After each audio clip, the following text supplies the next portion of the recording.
Well, cheers and a boogie, oogie, oogie. Boogie, oogie. Anyways, I digress. Tom, pull it together, man. So I've got the Boulevard 5 bourbon barrel imperial stout, 5 barrel bourbon barrel imperial stout. Anyways, how the heck are you? So I drank half of this beer to do a live video, but I saved the other half to do another video here with y'all. Anyway, get down, boogie, oogie, oogie. As my wife just came home to make sure I have no more fun the rest of the evening. Um, Tom, saying shit like that is why you get in trouble. I know, but I can't stop. It's like the old Ron White line. I had the right to remain silent. I just didn't have the ability to. The Storyteller Collection, Hinterland, Springfield, Tiakida, the same owners of Springfield Brewing Company, 92 proof, a 5-year-old bourbon that is finished in maple barrels. Believe it or not, this stuff is just gorgeous. I didn't pour a large pour, just about an ounce here to have with you. Maybe a heavy ounce, but not quite an ounce and a quarter. You know, like a baker's ounce. It's a baker's ounce, yeah. Anyway, chains of love. I got the great Scott Ellis in the background. We got good beer. We got good whiskey. Uh, got good pussy too, but I'm not likely to get any tonight. It's not likely to happen. Anyways, Tom, now it's too far. Yeah, I know. I can't help it. Like I said, had the right to remain silent. I just didn't have the ability to. This stuff is good though. This whiskey is absolutely gorgeous. It's 92 proof, remarkably easy to drink. Creamy, smooth caramel on the nose, as long as some nutty hazelnut-like notes, toasted hazelnut-like notes. I should add a little bit of light spice, cinnamon, allspice. You might get a hint of ginger in there. Certainly going to find a lot of vanilla and some beautiful toasted oak. Revolutionary Man, Scott Ellis in the background. But I'm feeling the blues, man. It makes me happy. Tom, how does the blues make you happy? I don't know the mechanics of it. I just know it works, man. Ask anybody that listens to the blues. They will tell you it makes them happy. It just does, man. I don't know how it works. Anyways, yeah. Anyways, I digress. Cheers.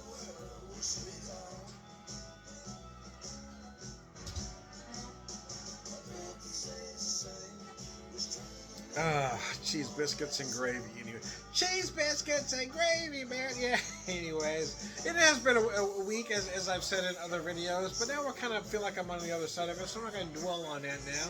And now I'm having some good beer, some good whiskey. I'm going to focus on that, okay? And hope I've done the right thing. anyways, I digress.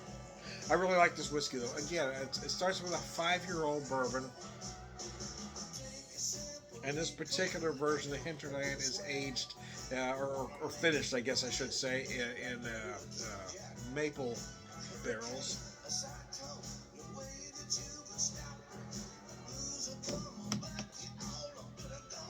Paired with the Boulevard, 5 barrel Imperial Stout, 13.3%. Yeah, it's one big mama jam, but this woofa goofa ain't playing, man. I'm here to tell you.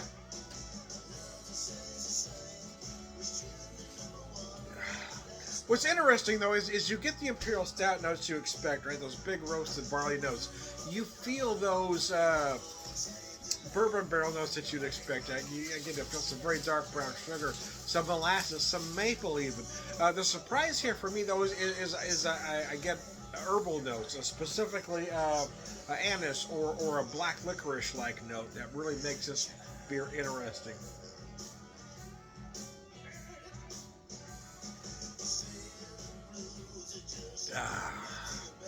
Biscuits! Anyway, biscuits, it's good, man. I don't care who you are, that's tasty.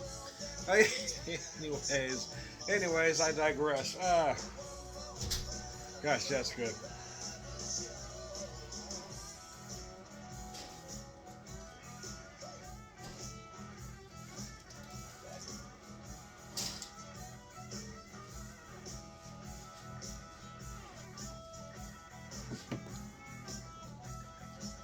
Let me show you this bottle here. It's from the Storyteller Collection from Tiakida Distillery, Springfield, Missouri. This is a Hinterland Chapter 2 Bourbon Barrel. Bourbon whiskey finished in maple syrup barrel. So there you go. Let me show you that bottle. I'll show that to you if you want to pause it and read that. And I will pick this up for a half a second.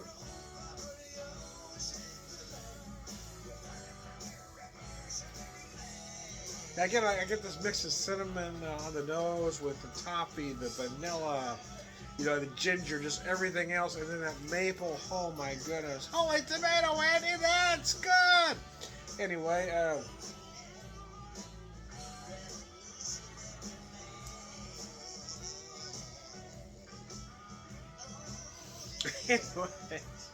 anyways, I never know what I'm gonna say next. It's kind of my thing.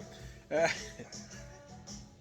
either my charm or my downfall, depending on your point of view, right? Depending on where you're coming from. Some folks like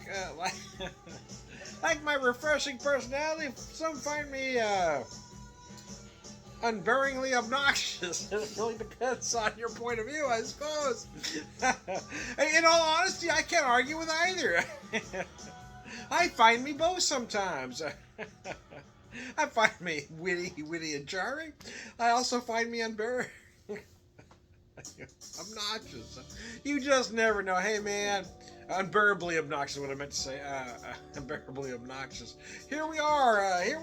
There it is. There it was. What it is now. Anyways, I'm Whiskey Whisper, Whiskey Evangelist.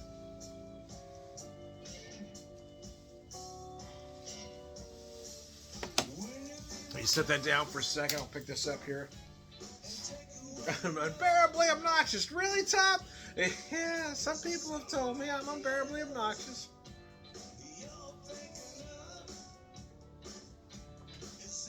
I do find me witty and charming, though, as well. Anyways. I mean, if I was good looking, I'd be freaking dangerous, right? If I had a cut body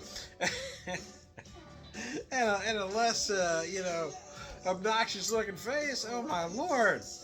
With this personality, hell, man, there'd have been no stopping me. Anyway. If I had a schlong like Ron Jeremy, holy tomato, Andy, there's no telling what can get away with. Anyway, hey, man, you work with what you got.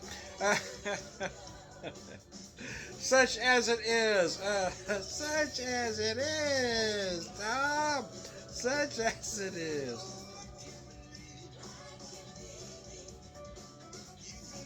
Where do you go when you leave? Scott Ellison. I didn't realize until I really started listening to... I've loved this guy for a long time, music-wise.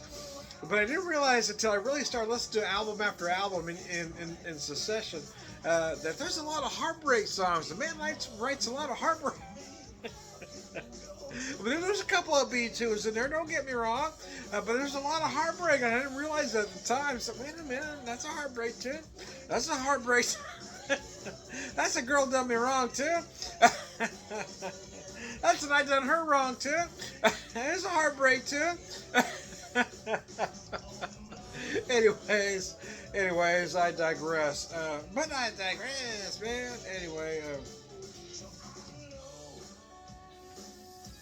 like I said, some find me witty and charming, some find me unbearably obnoxious. I like to say the truth is in the middle, but it's really not. It's really on one side or the other.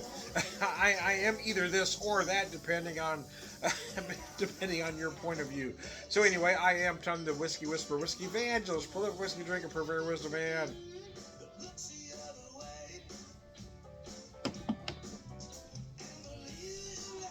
I am also. I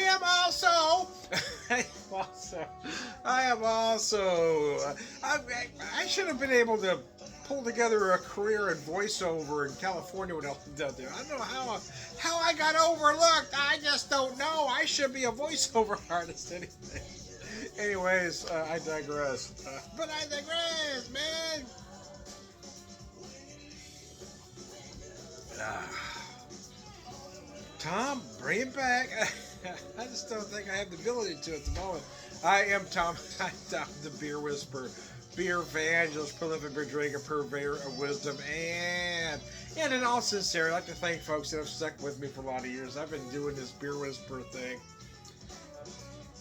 since 20. Well, I think probably the first official YouTube video was 2011. I was actually doing some Beer Whisperer stuff on Facebook back in 29, but I don't think I officially adopted the character until about 2011. Or the persona, if you will.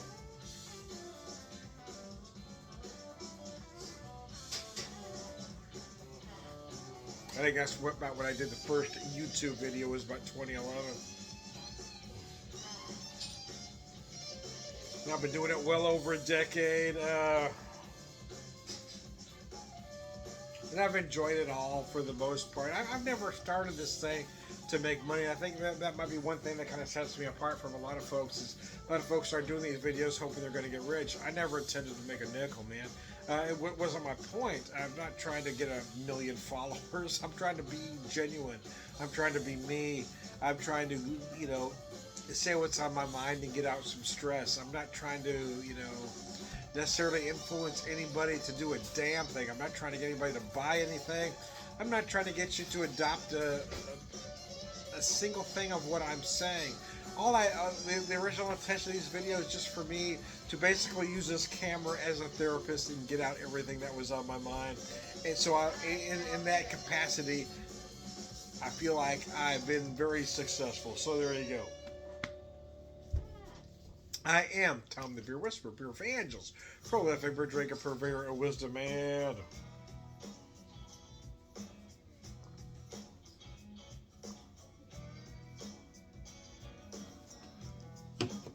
All right, good guy. Cheers.